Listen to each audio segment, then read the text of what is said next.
Tariq El Melki, bonjour. Bonjour Monsieur Alaoui. Et bienvenue. Merci de m'avoir invité. Avec plaisir. Je rappelle que vous êtes membre du bureau politique de l'USFP et économiste au CMC, le Centre marocain de conjoncture. Avant de dérouler le débat, Tariq El Melki, sur la défaite de l'équipe nationale, de notre équipe nationale contre l'Iran. Comme tous citoyens marocains, nous ne pouvons être que déçus de cette performance. Mais je pense qu'il performance ou contre-performance, parce que là, c'est beaucoup l'ont vécu. Je vous laisse le soin de choisir le terme exact.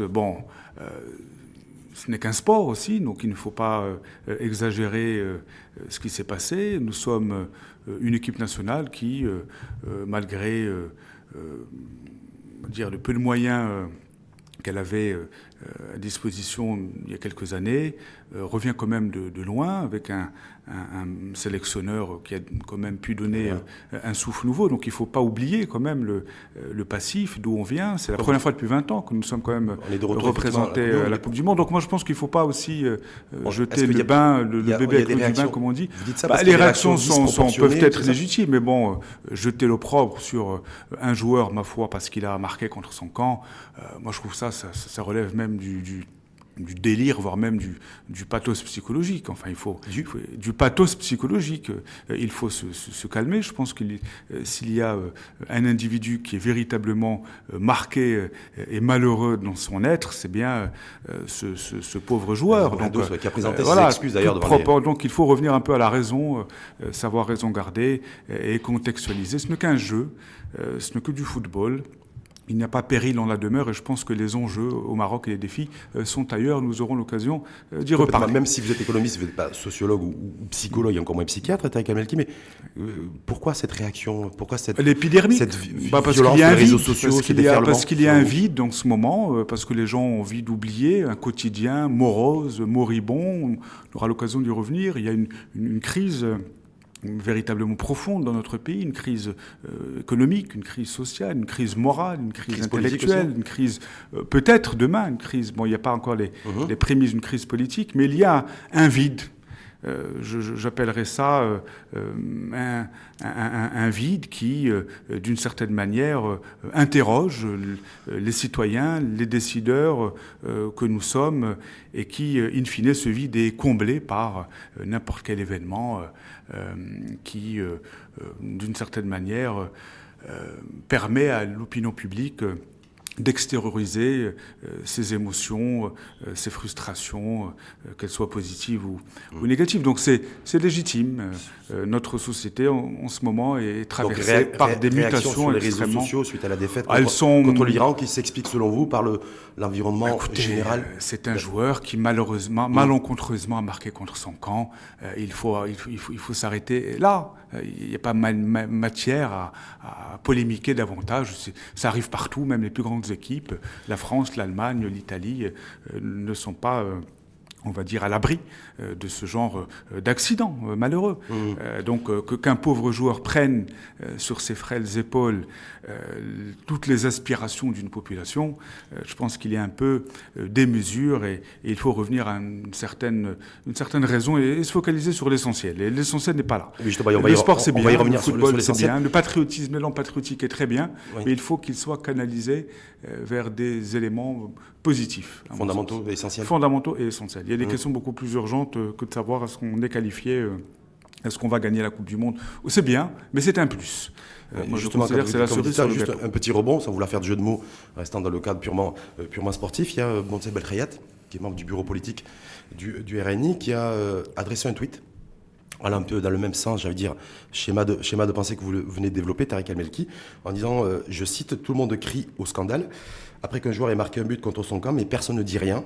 Lorsqu'on marque contre notre économie et en détruisant des entreprises nationales et des emplois. » Dixit Monceb Belkhayat. C'est un jugement qui lui appartient. Je suis complètement... Est-ce que vous êtes d'accord avec ce que Monceb Belkhayat a porte-à-faux, pas du tout. Je suis en total désaccord avec lui. Considérer que les boycotteurs marquent contre leur camp, c'est vraiment ne pas être...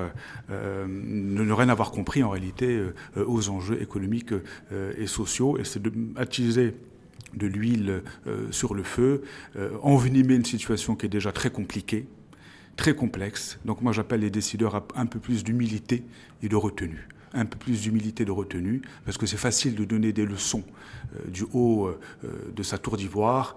Il y a une réalité, le Marocain souffre, les classes moyennes sont laminées, la pauvreté devient endémique, il y a un véritable malaise social et économique dans notre pays. Donc, juger tel ou tel parti par des jugements à l'emporte-pièce et des jugements de valeur, moi je pense que ça fait preuve d'irresponsabilité, pour ne pas dire plus. Vous condamnez donc, un peu, le tweet je de Montse Belkhayat. Absolument. Vous le condamnez. Je le condamne, mais sans avec la plus grande des forces et de clarté. Vous condamnez l'homme politique et ses écrits cet homme politique, oui. Comme vous l'avez dit, est un homme politique. Donc il est responsable. Il fait partie d'un parti qui est membre d'une majorité gouvernementale et non pas des moindres. Voilà. Au côté du SFP. Donc quand une situation est aussi difficile, aussi complexe, on ne sait pas de quoi il en sortira demain, moi j'appelle les responsables politiques à davantage d'humilité et de retenue. Davantage d'humilité et de retenue. Justement, Montse Belkhayat, juste pour rester sur lui, mais en élargissant un petit peu, il fait partie de cette team Maroc 2026 qui a moi je parlerai pas de... Mais voilà, il y a eu, parce que 48 heures avant la défaite avec d'autres, cruelle contre l'Iran, cruelle contre l'Iran, il y avait la FIFA qui s'est prononcée sur l'attribution du pays hôte de la Coupe du Monde 2026. Et donc il y avait deux candidatures, la nôtre et celle de United 2026, du trio États-Unis, Canada, Mexique. Donc c'est eux qui l'ont remporté. Est-ce que là, il y a aussi, je ne sais pas si vous avez vu un petit peu sur les réseaux sociaux, c'est aussi la team RNI qui a perdu et qui a fait perdre le Maroc. Moi, vous savez, je ne suis pas avec les... excusez-moi, passez-moi l'expression, je n'aboie jamais avec la meute. Un homme politique, un responsable, un intellectuel en général, et quelqu'un d'abord qui observe la situation, qui essaie de comprendre et qui ne porte pas de jugement à l'emporte-pièce contre tel ou tel parti.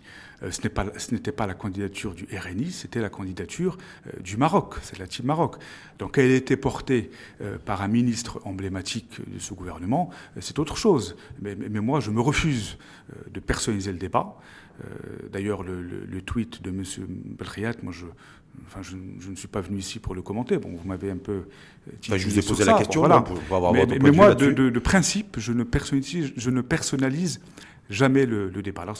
Le combat politique, toutes ces lettres de noblesse, justement, doivent inciter les uns et les autres à la responsabilité, à la retenue, à davantage défendre des projets de société, des projets politiques, et éviter tout ce qui est de nature à la personnalisation. Donc, pour revenir à la team Maroc, c'était un beau challenge. Vous avez été surpris par le fait J'étais surpris par... qu'on n'ait pas eu l'attribution non, par la non-attribution, non, mais par l'ampleur du score. Mais bon, vous savez, il faut quand même remettre les choses dans leur contexte. Le Maroc avait quand même affaire à un trio, dont le Mexique, qui a quand même abrité la Coupe du Monde il y a une vingtaine d'années, 2 membres du G7, et non des moindres, donc dont la première puissance économique mondiale, au monde, à la tête un président dont chacun connaît le caractère épidermique et impulsif. Donc il y a aussi des éléments factuels qui ont joué contre nous, et peut-être en amont, et c'est là il va quand même falloir, sur la base de données objectives, procéder à un audit de cette candidature, qui a fait quoi, et qu'on puisse nous expliquer un peu de manière objective, rationnelle, pourquoi on a échoué. Donc au-delà qu'il y a un certain nombre d'alliés qui nous ont demandé des comptes à la team Maroc, c'est ça que vous êtes je pense que dans un pays démocratique, des comptes financiers, oui, moi je suis pour la reddition de comptes dans son principe d'ordre général, pas contre telle ou telle personnalité. Si vous dites ça, est-ce que quelque part vous en tant avez que citoyen des soupçons marocain, sur la gestion un petit peu financière et comptable dans le cadre de la reddition de comptes, de la transparence, de la liaison entre la responsabilité et la reddition de comptes, les Marocains sont en droit de savoir qu'est-ce qui n'a pas marché dans cette candidature. Vous dites ça parce qu'on n'a pas eu l'attribution, ou si on avait eu l'attribution, est-ce que vous auriez tenu le même discours avec Melki en demandant aussi à ce que cette team Maroc 2026 rende des comptes? L'espérance était tellement grande. L'enjeu pour nous, politique, au-delà même du caractère sportif, était tellement important que la déception, d'une certaine manière, est est à la mesure de la nécessité pour cette équipe. Je dis rendre des comptes, mais c'est dans son aspect positif. Tout responsable Vous souhaitez que l'AMI prenne la parole aussi pour dire voilà... Pourquoi pas, dans un effort de pédagogie, dans un effort de communication. Moi, je pense qu'il gagnerait en maturité, en responsabilité. En maturité, carrément. Maturité dans le sens... Maturité démocratique, c'est ça? Maturité démocratique. Oui, de venir organiser une conférence de presse et expliquer de manière simple, faire de la pédagogie, un exercice pédagogique qui doit rentrer dans les mœurs et dans la culture démocratique encore balbutiante de notre pays. C'est pas un grand mot que de demander à un responsable de rendre des comptes. C'est pas un grand mot. Aujourd'hui, nous en sommes là. Et tout ce qui se passe dans notre pays, il est lié justement à ce sentiment d'impunité. Ce sentiment que tout le monde, n'importe qui, fait n'importe quoi et que personne n'a de compte à rendre au Maroc. Donc, à un moment donné, il faut lire, écouter. C'est pour ça que je dis qu'un intellectuel doublé d'un homme politique, il doit comprendre. Pour comprendre, il faut observer avant d'agir.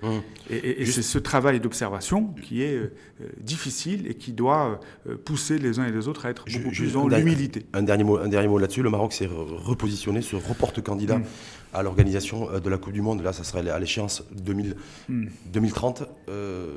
Là, c'est plutôt l'économiste à qui je vais poser la question, Tariq El-Belki. Est-ce que vous en pensez quoi? Est-ce que de se dire, voilà, on veut absolument aussi se positionner pour l'organisation d'une Coupe du Monde, c'est le plus grand événement planétaire au monde. C'est bien d'avoir de l'ambition, oui. Mais quand on en arrive à la 4e ou 5e candidature, là, c'était la 5e et on est, entre guillemets, recalé, on est en droit de nous demander pourquoi ça marcherait au niveau de la 6e. Donc moi, je pense qu'il faut changer de méthode. Il faut changer d'approche, parce que la candidature... Est-ce qu'il faut changer d'homme aussi? Des hommes, ça n'a jamais été les mêmes. Monsieur Alami... là, il y avait une team pour la il y en a une avant, il y en aura d'autres, mais ce n'est pas un problème d'homme. C'est pas un problème d'homme. Non, ce n'est pas un problème d'homme, c'est un problème de contenu, d'offre. Qu'est-ce qu'on offre à la FIFA pour qu'on puisse véritablement être crédible? Il faut arriver à convaincre, en fait. L'offre, il faut arriver à convaincre. Et pour arriver à convaincre, il faut que l'offre infrastructurelle et tout ce qui tourne autour, l'environnement, joue en notre faveur. Ce qui, semble-t-il, n'a pas été le cas. C'est-à-dire que moi, je pense qu'au-delà d'un certain nombre de pays dont on est en droit de se demander véritablement à quel jeu ils jouent, bon, ça c'est au niveau de la diplomatie marocaine de se poser des questions après. À l'Arabie Saoudite, au pays du Golfe, c'est ça? Tout à fait. Voilà, à un moment donné, notre diplomatie devra en tirer des enseignements et se poser des questions. Là, sur le cas précis, on sort du cadre purement sportif. On va sur le terrain géopolitique, c'est ce que... Mais ça, pour moi, c'est un aspect. Mais d'abord, moi, je pense que notre offre programmatique, si j'ose dire, il faut d'abord se poser la question. C'est pour ça que je parlais compter ses amis avant de se porter candidat? C'est ce que vous voulez entendre? D'abord avoir une offre concrète qui soit crédible. Une offre Maroc. Et une offre Maroc. Une offre aussi en matière de relais aussi à l'international. Ça, c'est après. D'accord. Bon, pour relayer une parole, il faut d'abord avoir quelque chose à dire ou quelque chose à montrer. Donc moi, je crains peut-être que l'approche qui a été utilisée jusque-là, une candidature sur la base des projets ex post, peut-être qu'à un moment donné, ça ne marche pas. Donc peut-être qu'il faut consacrer ces 4-5 dernières années à véritablement, on en parlera certainement, revoir de fond en comble notre modèle de développement dans ses multiples composantes, dont la composante économique, et arriver en 2030 avec une offre infrastructurelle, si j'ose dire, suffisamment convaincante pour pas qu'on ait besoin de tel ou tel relais pour... Même s'il faut nécessairement des relais, il faut les avoir, mais plus votre candidature sera crédible sur le plan du fond, plus le reste viendra. Donc une offre là, le problème, c'est que il me semble que l'offre Maroc n'était pas suffisamment convaincante. Parce pour 2026. Que le différentiel, on n'est pas 10 ou 20 voix. On est à 1 tiers, 2 tiers. Justement, avant d'aller sur basculer sur le modèle et l'économique, cette notion de alors, juste pour terminer sur la Coupe du Monde, c'est que peut-être que c'est une proposition. Bon, je ne sais pas, j'ai peut-être un peu de réserve par rapport à cette candidature. C'est peut-être un peu précipité. On n'a pas encore digéré la défaite que déjà on est sur 2030. Moi, je pense qu'on n'y arrivera pas seul. Donc là, j'entends ici et là des propositions. Maghreb United, c'est ce que vous êtes en train de dire. Peut-être le Maghreb, peut-être une candidature commune avec l'Espagne, le Portugal, qui sait. Ça avait été d'actualité il y a quelques, il y avait peut-être qu'il est temps. quelques mois. Et c'est là où cette candidature, il faut qu'elle ait un aspect, si j'ose dire, infrastructurel, mais un aspect géopolitique. Et c'est là où on se pose une question du positionnement géostratégique du Maroc sur les prochaines années. Et à la lumière de l'évolution justement du contexte géopolitique mondial, il est peut-être temps de nous rapprocher de nos véritables amis. Et voisins et amis. Avec qui on a un partage de l'Est et du Nord. Avec qui on a des intérêts communs aussi. Des intérêts je communs. pense que les amis, s'il n'y a pas d'intérêts communs, c'est avec eux qu'on pourra véritablement faire un long chemin. On essaie de quitter cette galaxie du ballon rond, Tarek El Melkip, si vous permettez, pour revenir un petit peu aussi sur ce Maroc. Maroc aujourd'hui, sur l'USFP, sur la majorité gouvernementale, sur ce qui se passe aujourd'hui, sur cette campagne de boycott, voilà. Alors simplement, ma première question, on a fait référence à au RNI, qui est aussi une composante de cette majorité gouvernementale, l'USFP. Si je vous dis que je la trouve particulièrement silencieuse depuis plusieurs semaines et depuis le lancement et la mise en route de cette campagne de boycott, qu'est-ce que vous répondez ? L'USFP n'est pas silencieuse. D'abord, je dois quand même vous rappeler que l'identité même, l'ADN même de l'USFP depuis sa création il y a 40 ans maintenant, c'est bien évidemment la défense du pouvoir d'achat des ménages, la défense de la cohésion sociale, la défense des plus vulnérables, des plus faibles, la lutte contre toute forme de disparité, la lutte contre toute forme de corruption, de situation de rente, la lutte pour l'édification d'un Maroc démocratique. Donc, ce qui se passe aujourd'hui nous interpelle, bien évidemment, mais elle nécessite une approche concertée. C'est-à-dire que l'USFP, même si ses combats sont dans l'ADN même du parti... Sur les combats idéologiques et philosophiques, mais concrètement, nous sommes dans une majorité gouvernementale. Oui. Donc si réponse il y a, ne viendra pas de l'USFP seul. Nous, évidemment, nous avons... En disant ça, c'était pas une manière aussi de vous défausser, de ne pas prendre forcément vos responsabilités. Je vous donne un exemple, c'est-à-dire le premier secrétaire de l'USFP a été le seul à demander et obtenir une réunion de la majorité gouvernementale par rapport à cette question du boycott. Les autres partis, à mes connaissances, ne l'ont pas faite. Donc, on ne se défausse pas. On porte ces combats dans nos gènes, si j'ose dire. Et nous avons, modestement, contribué à réfléchir pas uniquement sur l'aspect boycott. Pour moi, c'est un épiphénomène. C'est un épiphénomène pour cette campagne de boycott. Le plus important, c'est l'aboutissement de la faillite d'un modèle, si j'ose dire. Et c'est cette question... La campagne de boycott, pour vous, c'est l'expression de la faillite du modèle c'est l'expression d'un ras-le-bol généralisé, une population des classes moyennes laminées qui n'en peuvent plus. Mais le ras-le-bol généralisé, est-ce que le ras-le-bol, il n'est pas aussi à l'égard des responsables politiques, des partis politiques traditionnels? Oui, c'est un ras-le-bol. Je ne sais pas, est-ce qu'en toile de fond, il n'y a pas aussi des partis comme l'USFP, c'est-à-dire votre formation politique, qui sont décriés par des catégories de population sur ma lecture, elle est triple. D'abord, si vous prenez cette campagne de boycott, il ne faut pas l'isoler d'un mouvement de contestation sociale qui a pris son essence il y a 1 an et demi. Le Hirak Rifin, il ne faut pas l'oublier. Les gens font comme si un événement annule l'ancien. Moi, je pense que tout ça, c'est des choses qui se superposent et qui, si on n'y prend pas garde, arrivera à une situation de rupture. Je termine mon raisonnement. C'est-à-dire qu'en fait, ces éléments, le Hirak Rif, les événements Ajrada, le boycott, sont, à mon avis, une double expression. D'abord, c'est la conséquence directe d'un modèle de développement basé sur le tout marché, basé sur l'ultralibéralisme, dont qu'a toujours dénoncé, d'une certaine manière, l'USFP quand il était dans l'opposition. Au-delà de dénoncer, qu'a fait l'USFP ou que fait l'USFP? L'USFP est au gouvernement depuis 1 année et c'est une composante secondaire. Je dois quand même vous attirer votre attention. L'USFP est un parti d'appui, c'est la béquille un peu du gouvernement, c'est ce que vous êtes en train de dire, l'exécutif? Nous sommes représentés à travers des ministères secondaires, malgré, je peux saluer le dynamisme et on va dire le volontarisme de nos ministres, mais nous ne gérons aucun secteur, on va dire, qui est exposé. Est-ce que ça vous arrange aux problématiques? Non, nous avons assumé nos responsabilités en 98 pour le résultat que tout le monde connaît. Donc ça nous arrange en aucune manière de nous défausser. Mais là, je pars sur la base d'une réalité. L'USFP, aujourd'hui, ne gère pas des secteurs sociaux qui sont, on va dire, en contact direct avec la vie de nos concitoyens. L'éducation, la santé, sur le plan social et les secteurs productifs. Donc, que pouvons-nous faire? Nous avons contribué à la déclaration de la politique gouvernementale il y a un an et demi. Qui a été actée, qui a été actée et dont un certain nombre d'éléments ont été pris en considération par le chef du gouvernement. Nous avons contribué à l'élaboration de la charte de la majorité qui a été adoptée il y a quelques mois. Et nous avons, comme je l'ai rappelé, provoqué donc une réunion il y a quelques jours de la majorité pour justement essayer d'apporter... Parce que bon, ce qui se passe aujourd'hui... Est-ce que l'USFP a une responsabilité politique au travers de ce qui se passe aujourd'hui? Oui, on s'est réunis, on était à l'origine d'avoir réuni un petit peu la famille des formations politiques qui sont... Une responsabilité politique par rapport à quoi? La cherté de la vie. Par rapport à ce qui est dénoncé aujourd'hui.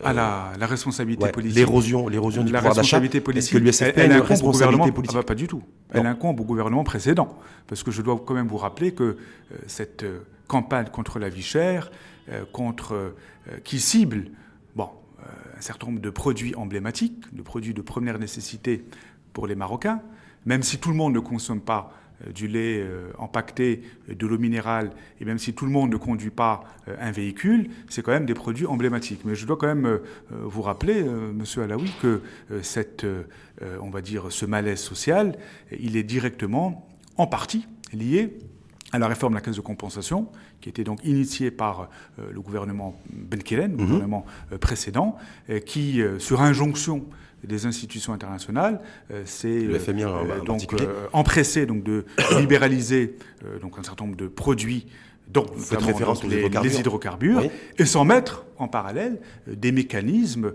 pour soutenir justement le pouvoir d'achat des ménages, dont on savait pertinemment que dès que les prix allaient être, on va dire... vous condamnez la prise de décision du gouvernement à la fixation du marché à travers la loi de l'offre et de la demande. Si vous ne mettez pas en face des mécanismes de solidarité active pour justement soutenir le pouvoir d'achat des allocations des ménages, sociales, entre autres. Après, il faut de revenus sociaux. Ça, nous l'avions proposé, nous avions donc alerté le gouvernement précédent par rapport à ce facteur de risque endogène, donc inhérent à des réformes de cette nature-là. Le gouvernement n'y a pas prêté attention.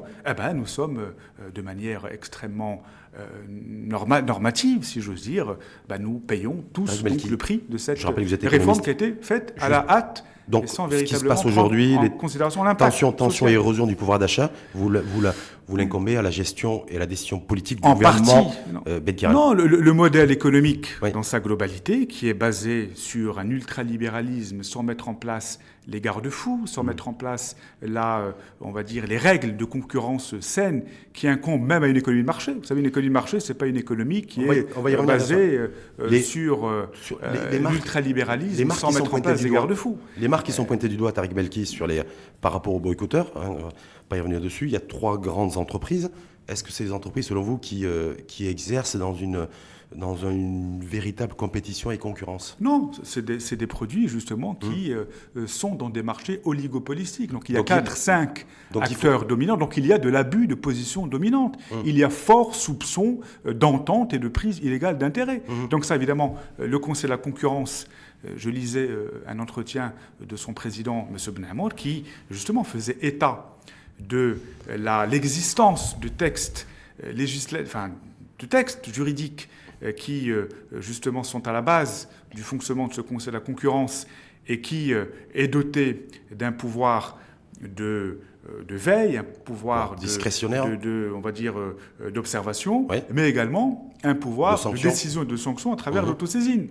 Mais dès lors que ce Conseil ne s'est plus réuni depuis 2013, il est impossible donc d'activer donc ce rôle de sanction. Alors même que selon même les dires de son président, il y a de forts soupçons d'abus de position dominante, même si rien n'est prouvé. Il y a des rapports qui mais il y a des rapports. Alors, et tout le reste, mais le politique c'est là-dessus, ça le politique là-dessus, l'USFP, est-ce que je n'ai jamais nous vu le disons l'USFP depuis des années qu'il est temps de réactiver ce Conseil de la concurrence, et nous ne comprenons pas pourquoi ce n'est pas le cas. Non, mais pourquoi vous combattez pas politiquement la rente et les situations de monopole, mais que ce soit un vrai combat politique aujourd'hui, au sein même du gouvernement, parce que vous êtes en train de me dire, Tariq Maliki, qu'en fait, il faut réactiver un petit peu le Conseil de la concurrence, comme si l'USFP n'était pas aux responsabilités, comme si l'USFP n'avait pas aussi peut-être une part de responsabilité, aussi infime soit-elle, l'USFP, dans ce qui se passe. Sur la base des dossiers qu'elle gère aux affaires, nous gérons un département emblématique, justement, de cette culture de la rente, du clientélisme et de la corruption, c'est la réforme de l'administration publique, la réforme de l'État, avec la mise en place par notre collègue M. Ben Abdelkader d'une véritable stratégie qui est donc liée à c'est quoi la stratégie davantage du ministre de la fonction de culture, publique, réintroduire justement la reddition de comptes dans cet appareil de l'administration publique qui est sclérosé, qui ne répond à aucune norme, à aucune règle. Il y a justement des outils qui sont donc mis en place pour lutter efficacement contre la corruption. Il y a l'introduction de la méritocratie de manière progressive dans l'accès aux postes à responsabilité, notamment la haute fonction publique. Donc il y a véritablement un effort qui est mis en place. Mais ça, juste pour terminer, ce n'est pas l'apanage d'un département. C'est une approche qui doit être transverse. Et c'est bien la raison pour laquelle le ministère de la fonction publique, il est sous la tutelle du chef de gouvernement. Donc après, c'est au chef de gouvernement d'inscrire cette réforme de l'État, l'administration, la réforme de l'administration publique et la lutte contre la corruption aux priorités de son agenda politique. Comment vous trouvez, quelle appréciation faites-vous de Saladin Atoumani en tant que chef de gouvernement, chef d'équipe, capitaine? Il est décrié, voilà, plein de choses qui sont dites en disant voilà, il n'est pas forcément à la hauteur, il est dépassé par les événements. Vous savez, un leader ne se décrète pas, un leader se construit dans la tempête. Donc nous verrons. Les éléments d'appréciation que je peux apporter, c'est que c'est un gouvernement qui a été, on va dire, enfanté, si j'ose m'exprimer ainsi, suite à 6 mois de blocage gouvernemental, 6 mois de crise. Donc c'est un gouvernement qui est d'une certaine manière mal né. C'est un petit peu l'expression d'ailleurs, tenue parfois de Bouiri, ici même, c'est un gouvernement lundi qui dernier. A été enfanté dans la douleur. Donc peut-être que, oui, il pêche par manque d'audace, peut-être, manque de courage politique, il y a un problème de rythme, il y a peut-être un problème de méthode. Oui, nous appelons quand même le chef de gouvernement à accélérer un peu la cadence, à bien lire et bien comprendre. Je pense qu'il a l'intelligence politique pour comprendre ce qui se passe, mais être, au-delà d'être dans l'attentisme, être dans la pro-réaction, être dans l'anticipation, et véritablement mettre en place... ne fait que subir et de se dire voilà, les événements les uns après les autres, nous sommes un peu interpellés par le rythme, c'est-à-dire que cette crise couvre depuis celle du boycott, depuis plus d'1 mois maintenant. Bon, peut-être qu'elle est depuis le 20 avril, voilà, peut-être l'effet Ramadan. Ouais. Alors il y a un problème qui ne sont pas de son fait. Lorsqu'on prend les autres crises qu'il a dû gérer, la crise dans le Rif notamment, c'était donc dû à des projets donc initiés par le gouvernement précédent et d'une certaine manière qui ont donné lieu à un certain nombre de questionnements sur la base donc de leur exécution, de leur implémentation et le rythme d'implémentation. Une fois qu'on a dit tout ça et que vous avez dit tout ça, aujourd'hui il y a des spéculations à tout point de vue en spéculant sur la durée de vie de cet exécutif. Alors voilà, certains disent après avoir été, vous avez dit, né dans la douleur, accouchement par césarienne, voilà. Les jours sont comptés, les jours seraient comptés de ce gouvernement. Je ne suis pas devin, moi je pense qu'il y a une personne qui sait si ces jours sont comptés ou pas, c'est le chef de l'État. Il n'y a que lui. Mais vous, au niveau de l'USFP, vous dites quoi là? Nous appelons à une accélération du rythme de réforme. Nous disons attention. Il n'y aura pas d'élection anticipée, il n'y aura pas de remaniement ministériel?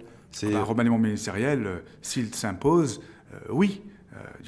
Dans n'importe quel pays, dans n'importe quelle démocratie, pour changer d'orientation politique ou économique.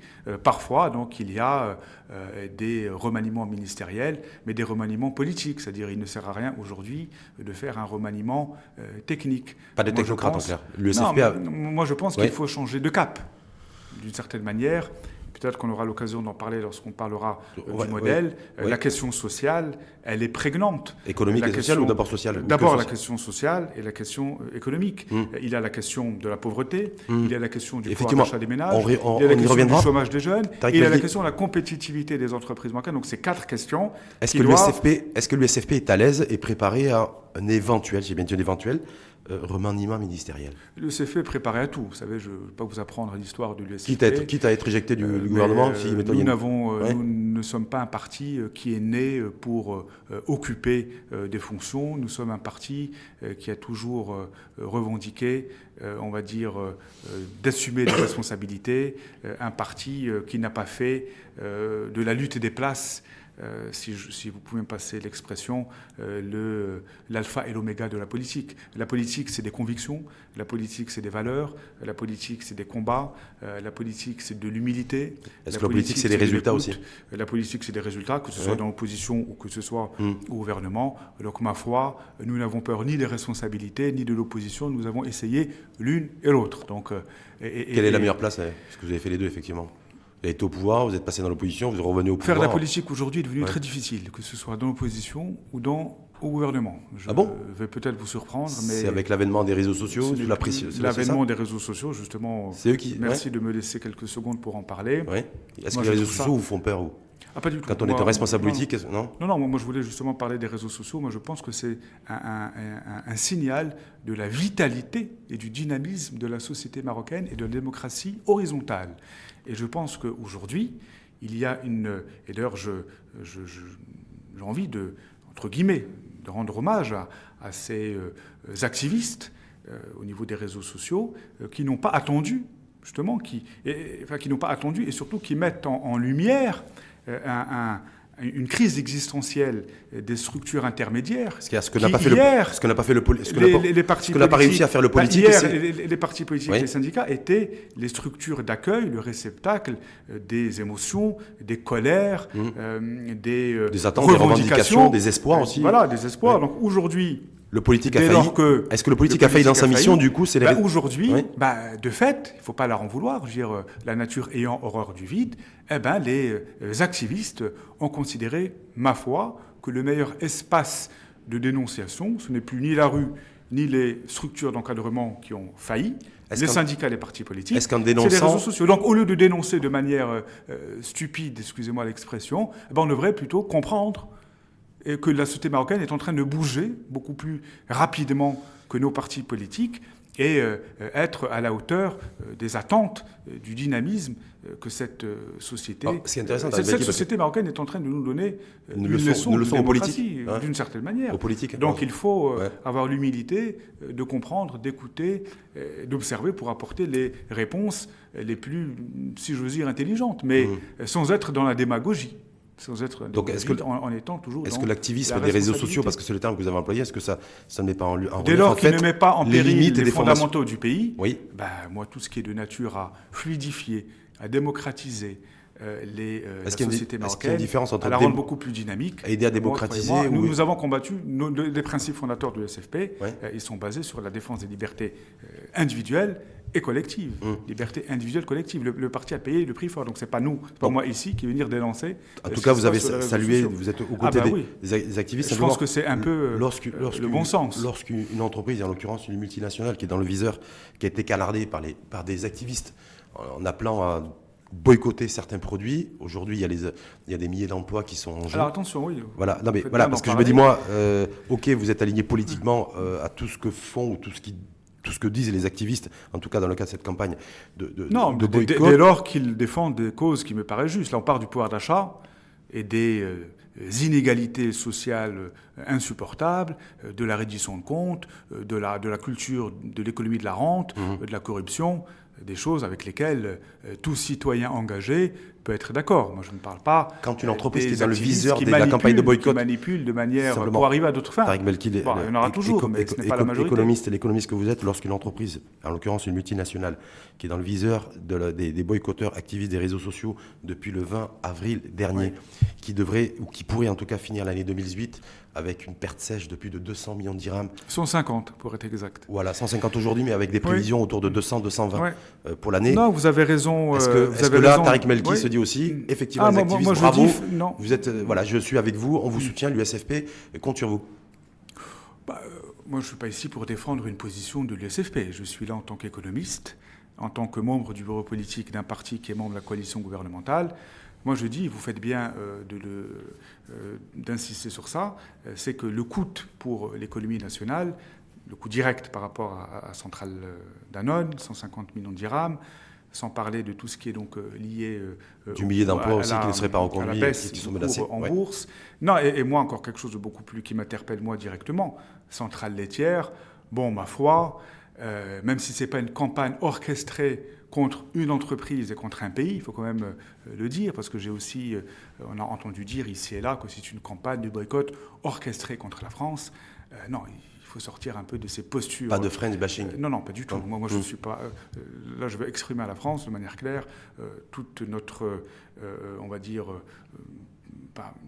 notre attachement à ce partenariat séculaire qui lie nos deux pays. Donc, ce n'est en aucune manière une campagne qui est donc orchestrée contre un pays. Donc, centrale laitière, oui, c'est vrai qu'il y a un impact direct sur la profitabilité, sur la rentabilité, sur les emplois, mais c'est surtout, moi, les filières laitières en amont qui m'interpellent. Et là, moi, je pense, les éleveurs, parce qu'on n'en a pas parlé, mais c'est des milliers, voire des dizaines de milliers d'emplois indirects, c'est des centaines, des milliers de familles, c'est des revenus, c'est des productions laitières qui sont jetées tous les jours.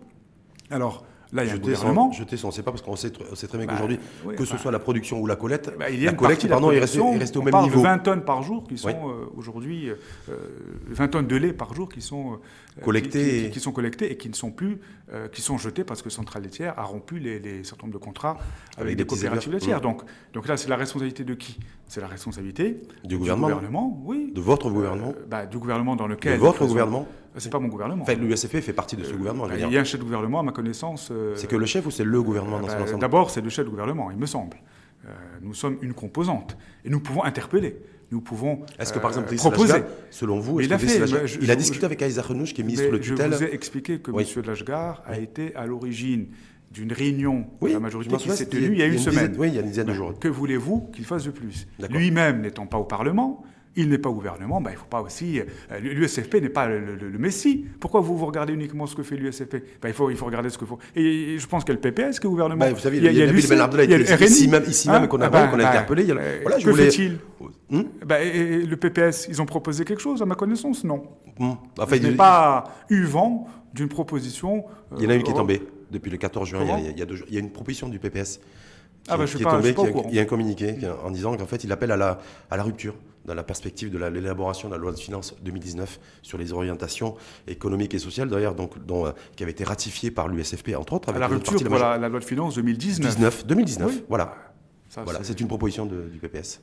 Ça ne mange pas de pain. Je pense que tout le monde est un peu... une loi de finances, d'abord, c'est un instrument au service d'une stratégie de croissance. Donc dès lors que le problème d'abord, c'est de définir le cap, la vision, où est-ce qu'on veut aller sur le plan économique, quelles sont nos priorités. Et la loi de finances, 2019, 2020, 2021, elles devront, on va dire, elles devront être des outils au service de la déclinaison d'une politique économique qui, aujourd'hui, n'existe pas. Nous n'avons pas, aujourd'hui, de vision économique claire sur la base d'un certain nombre de priorités qui sont donc déclinées en axes, on va dire, d'intervention, eux-mêmes déclinés en loi. Et c'est là où on parle de modèle économique. Il n'y a pas de modèle économique aujourd'hui. Donc, le chef de l'État nous a interpellé tous les partis politiques il y a 8 mois.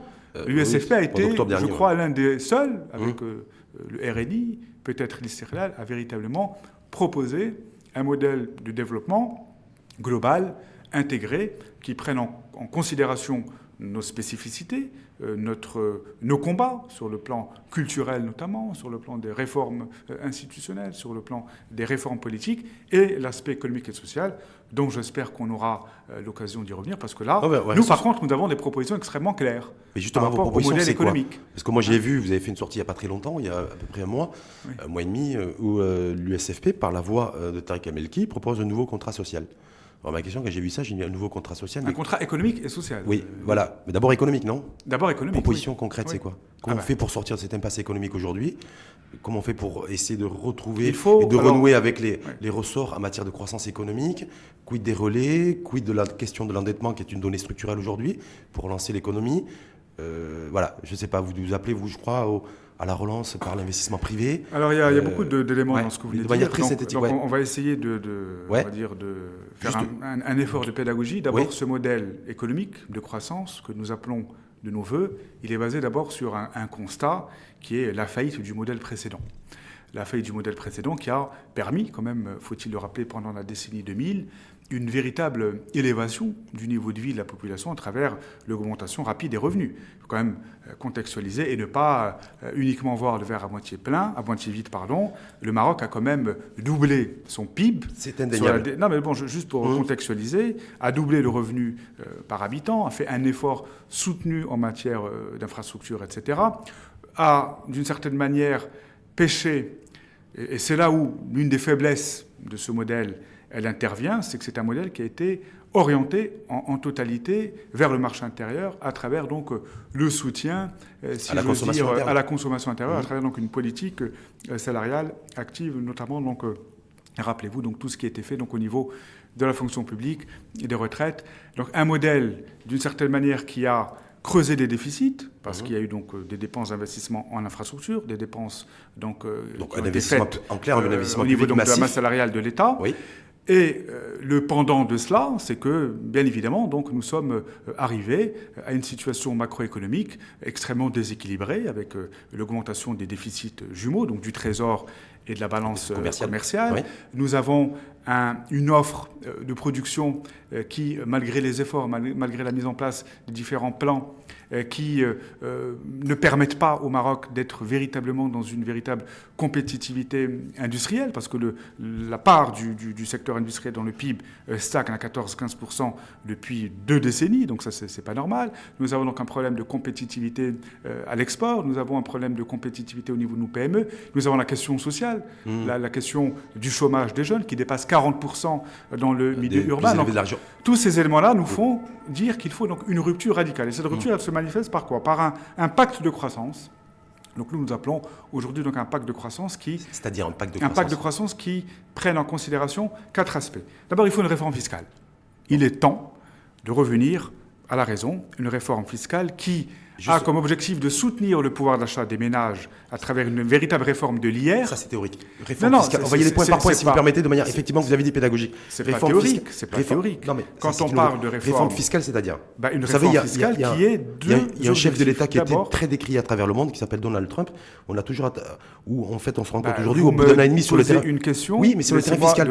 Il avait pris l'engagement de réduire la pression fiscale sur l'investissement. Parce que cette réforme fiscale qu'on préconise, elle n'est pas du tout théorique, parce que selon nos modes de calcul, nous avons l'impact de cette réforme fiscale qui englobe la réforme de la TVA, qui englobe la mise en place d'un certain nombre d'instruments incitatifs à la compétitivité des entreprises à travers la création de crédits d'impôt pour la compétitivité et l'emploi, à travers la mise en place de crédits d'impôt recherche, à travers la mise à plat de tout ce qui est dépenses fiscales qui coûtent à l'État 35 milliards de dirhams. Nous disons qu'il faut mettre fin à ces pas mettre fin, en tout cas faire en sorte que ces dépenses fiscales servent véritablement à financer les moteurs de croissance de demain, des secteurs porteurs de valeur ajoutée, que sont l'économie numérique. C'est 35 milliards de dirhams de dépenses fiscales. Exactement. Voilà. Peut-être l'introduction... Pour financer quel...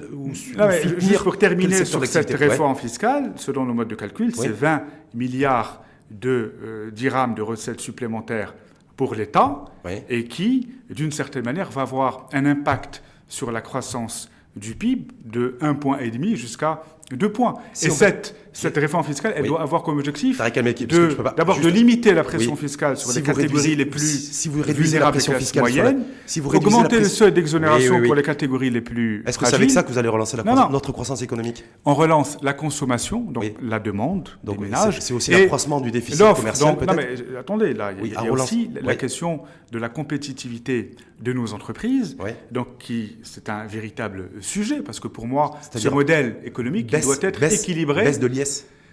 Il y a l'introduction de la progressivité.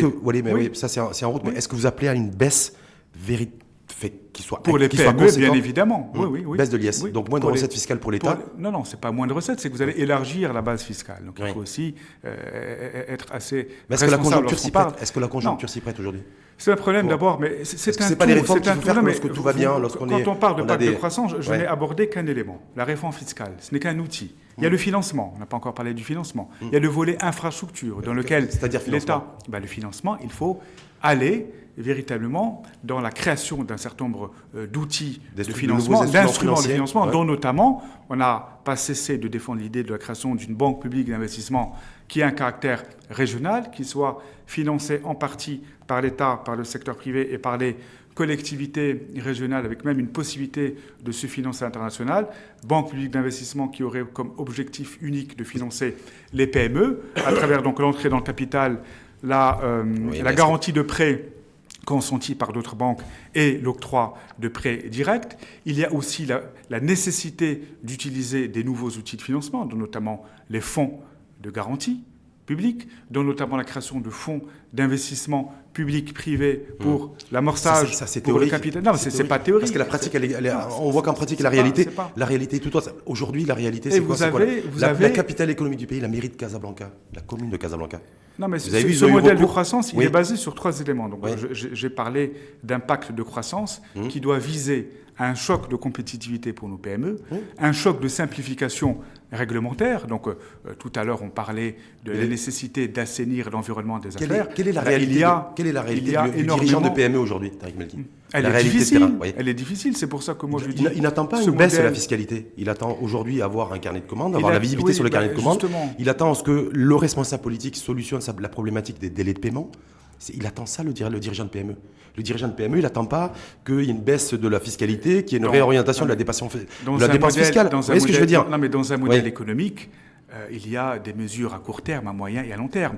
Cette question du délai de paiement, je pense que les pouvoirs publics, ça fait des années qu'elles sont conscientes de ça. Un certain nombre d'efforts ont été faits. Si vous parlez donc tout ce qui est arriéré en matière de TVA, il est temps que l'État apure ses comptes avec le secteur privé. D'accord, mais on ne va pas baser un modèle économique sur la base des règlements des délais de paiement. C'est beaucoup plus compliqué. C'est une proposition sur un cycle long. Non, justement, donc l'idée, lorsqu'on parle de pacte de croissance, il y a des mesures à court terme qui doivent être mises en place dans les prochains mois. Et il y a des mesures qui demandent une législature, un choc de simplification pour mettre en place un climat propice à l'investissement à travers, je ne sais pas, la mise en place d'une charte d'investissement qui définisse... Non, la charte d'investissement, pour l'instant, elle n'est pas encore définie. Mais bon, un code d'investissement pour régir la politique de l'investissement du Maroc. Une charte nationale pour la TPE et pour la PME, à travers des mesures incitatives pour les TPME. Est-ce que c'est par ces leviers-là qu'on aura plus de marché que nos TPE? Est-ce que c'est par ces leviers-là que nos TPE, nos PME auront plus de marché? Il y a le volet investissement, il y a le volet investissement public, où moi je pense que le volet... Et là, c'est l'approche néo-keynésienne qui est la vôtre, qui est la mienne. Oui. Et moi, je pense que tout cela ne peut se faire sans des investissements massifs de la part de l'État dans les infrastructures sociales et dans les infrastructures dites de demain. Ça, c'est les dépenses.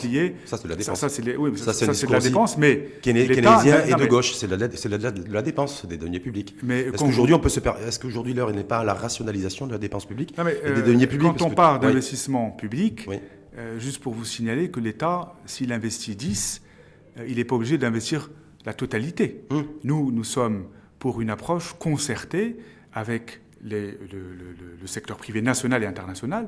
Il y a des secteurs, notamment tout ce qui est lié aux infrastructures de base, tout ce qui est lié au transport public, tout ce qui est lié aux infrastructures sportives, on en parlait, tout ce qui est lié à l'éducation, tout ce qui est lié à la santé. Est-ce que l'État ne peut pas... Aujourd'hui, il y a des parents, il y a des ménages marocains qui dénoncent mais l'inflation des frais de scolarité. Aujourd'hui, c'est le partenariat, c'est l'État... Vous mélangez un peu tous les sujets. Non, je ne mélange pas tout, c'est simplement sur le modèle, comme vous dites, l'infrastructure, l'école. Il y a l'aspect financement, il y a l'aspect financement, comment nous allons financer cela.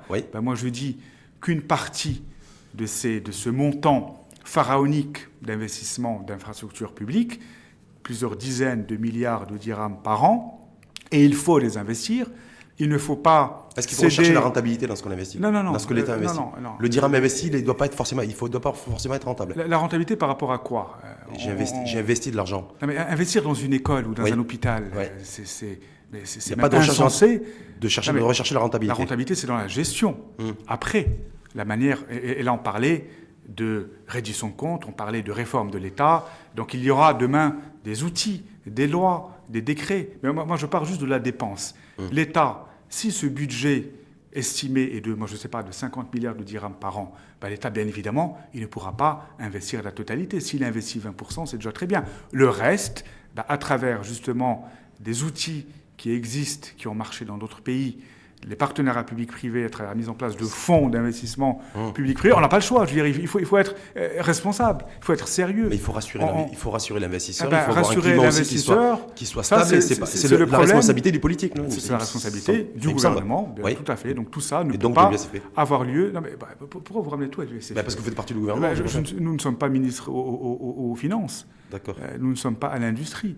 Donc s'il y a des gens qui doivent rassurer les investisseurs d'ici et d'ailleurs, c'est d'abord ceux qui sont aux affaires aujourd'hui. Moi, je vous parle de principes, je vous parle de propositions. Demain, dans un autre cadre, vous pourrez me poser la question. Aujourd'hui, nous gérons le ministère des Marocains résidant à l'étranger, le ministère du Commerce extérieur et l'administration publique. Donc demandez-nous des comptes sur la base de notre gestion de ces départements-là. Le reste, par solidarité, aujourd'hui, nous sommes dans la majorité gouvernementale. Nous ne sommes pas silencieux, nous proposons ce que je vous propose aujourd'hui, c'est des choses qui ont été proposées par le premier secrétaire au chef de la majorité. Des idées sont retenues, d'autres pas. Bon, ça fait partie, c'est ça la règle de la coalition gouvernementale. Eh ben, demain, si nous sommes majoritaires, là vous me poserez la question en tant qu'acteur unique de la majorité. Mais là, c'est de la politique fiction. Si demain vous êtes majoritaire, en clair, vous serez responsable. Compte tenu que vous êtes nous sommes solidaires. Vous êtes minoritaire dans ce gouvernement, vous minorez aussi votre responsabilité dans ce gouvernement. C'est ce que tu es en train de dire. Minorer, moi je suis en train de vous répondre avec toute la franchise qui est la mienne, à des questions qui ne sont pas simples. Moi je me refuse de surenchérir aux sirènes, à la démagogie et à la facilité. C'est pas facile. Juste, tout à fait. La situation n'est pas facile. Alors vous m'avez posé une question très importante sur la réglementation. Oui. Eh ben, l'investissement public ne signifie pas l'absence de réglementation. Bien sûr que nous payons le prix d'une déréglementation massive et faite n'importe comment dans des secteurs aussi sensibles que sont l'éducation nationale et la santé publique. Et donc là, il est temps de revenir, à des instruments de plafonnement des prix et surtout mettre en place dans la fiscalité. C'est pour ça que la fiscalité, c'est pas anodin. La mise en place d'instruments pour absorber ces dépenses, surtout donc au niveau donc des ménages les plus nécessiteux, qui ont l'obligation, qui sont obligés aujourd'hui d'inscrire leurs enfants dans le secteur privé, mais dont ces dépenses sont taxées, c'est ahurissant. Donc c'est soit on s'occupe du secteur public de manière sérieuse, soit on défiscalise ces dépenses-là. Mais on ne peut pas laisser le secteur public s'enfoncer dans son marasme et dire aux familles, vous n'avez pas le choix, vous allez payer, et en plus vous allez payer des impôts sur ce que vous payez. Donc à un moment donné, ce pas des idées qu'on peut défendre et ce n'est pas du tout recevable en tant que parti social-démocrate. Donc c'est un combat, une proposition concrète, celle que vous venez de développer, Tariq El Melki, c'est-à-dire défiscaliser les ménages qui inscrivent leurs enfants dans les écoles. Entre autres, les dépenses qui sont donc liées à l'éducation, à la santé. Votre secrétaire général aussi, le premier secrétaire des Selachgar de votre parti, s'apprêterait à faire cette proposition concrète à Salih Zenouatmeni. Non, je vous pose la question. Moi, j'ose espérer que oui. Oui. Vous l'espérez en tout cas. C'est pas quelque chose qui est... Ça va dans le sens des idées qu'on a toujours défendues. On a atteint malheureusement la limite, le plafond. On parlait de plafonnement des prix des hydrocarbures, au plafonnement des prix des frais de scolarité. Moi, j'ai le plafonnement de l'horloge, malheureusement. Juste, Tariq El Melki, dernière petite question sur ce gouvernement. Là, pour vous, par rapport, simplement pour donner un point de vue, votre point de vue à ce qui pourrait se passer dans les semaines ou les mois à venir.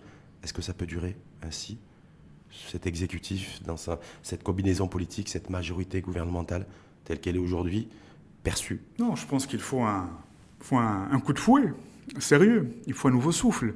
Il faut une nouvelle vision. Donc vous parlez de modèle, c'est pas un 20 mots. Moi, je pense qu'il faut d'abord, j'allais dire, changer d'orientation. D'abord, il faut définir quelles sont les priorités. Et puis on ne peut pas avoir tout comme priorité. Moi, à mon sens, il y en a 3. C'est la question de la compétitivité des PME, parce que vous avez raison de souligner qu'il faut d'abord créer la richesse à travers la politique de l'offre avant de la distribuer. Il y a la question sociale du pouvoir d'achat des ménages. Il y a la question sociale de manière beaucoup plus globale, notamment l'éducation. Donc moi je pense que 6 modèles économiques ou 6 modèles de développement il doit y avoir, il doit donc s'articuler donc autour de ces composantes. Ça sera des propositions et, aussi à travers donc la prise en compte d'un certain nombre de propositions de manière à travers donc la mise en place d'un agenda politique, des mesures à court terme, à moyen terme, à long terme. Avec comme point de départ les premières discussions de la loi de finances 2019. Voilà, bah oui. Et moi je pense que la loi de finances 2019 doit être orientée vers le soutien au pouvoir d'achat des ménages à travers une réforme fiscale, c'est très important cette réforme fiscale, à travers la réforme de l'IR notamment, et des mesures qui visent à soutenir la compétitivité des PME, aller bien au-delà, des alternatives pour le financement aussi, il faudra aussi trouver des financements, des comptes publics et des financements de l'État, parce que ça sera peut-être un manque à gagner. Ça sera peut-être un manque à gagner aussi pour l'État, mais donc dès lors que vous orientez, parce que la pression fiscale au Maroc, elle est lourde d'une certaine manière en pourcentage des gens qui assument cette pression fiscale, que ce soit au niveau des entreprises. Il faut savoir qu'il y a 4 millions de contribuables qui contribuent pour l'IR, et la majorité, c'est des fonctionnaires. Donc, l'idée, c'est de, on va dire, alléger la pression fiscale sur les classes moyennes, mais d'élargir l'assiette fiscale. Et vous avez énormément de fiscaliser ceux qui ne le sont pas. De professions libérales qui ne sont pas fiscalisées. Donc l'idée, c'est pas de taxer plus, c'est d'élargir la pression, d'élargir plutôt l'assiette fiscale. Et je suis à peu près certain, sur la base d'études d'impact que nous avons faites, que nous allons pouvoir générer davantage de recettes fiscales sans alourdir la pression fiscale sur les ménages. Juste dernière petite question. On a démarré avec le ballon rond, avec le football. On va finir aussi avec le football. Il faut cultiver l'espoir. Maroc-Portugal, mercredi, le match du rachat, le match de l'honneur. Le match du rachat. Je suis extrêmement optimiste sur le fait que je pense que nous allons l'emporter, si ce n'est égaliser, au pire. Au moins match nul. Tariq Melki pour lui, Maroc-Portugal, match nul. J'espère. Voir une victoire. En tout cas, il faut un responsable politique se doit de cultiver l'espoir. Sinon, nous cédons aux sirènes du nihilisme pour lancer notre économie, pour neutraliser Cristiano Ronaldo mercredi. Est-ce que Tariq Melki a des propositions concrètes aussi? Pour neutraliser Cristiano Ronaldo, il faut travailler 1000 fois plus que lui. C'est-à-dire c'est-à-dire s'entraîner, travailler avec méthode. Moi, je pense qu'il faut avoir un objectif, il faut avoir une vision, il faut avoir des convictions, il faut avoir des valeurs et il faut avoir donc des outils pour atteindre nos objectifs. Tariq Melki, merci une fois de plus à vous. De nous avoir je vous souhaite une bonne journée et puis également. On croise les doigts pour mercredi Maroc-Portugal. On croise les doigts, tout à fait. Merci à vous. Merci à vous.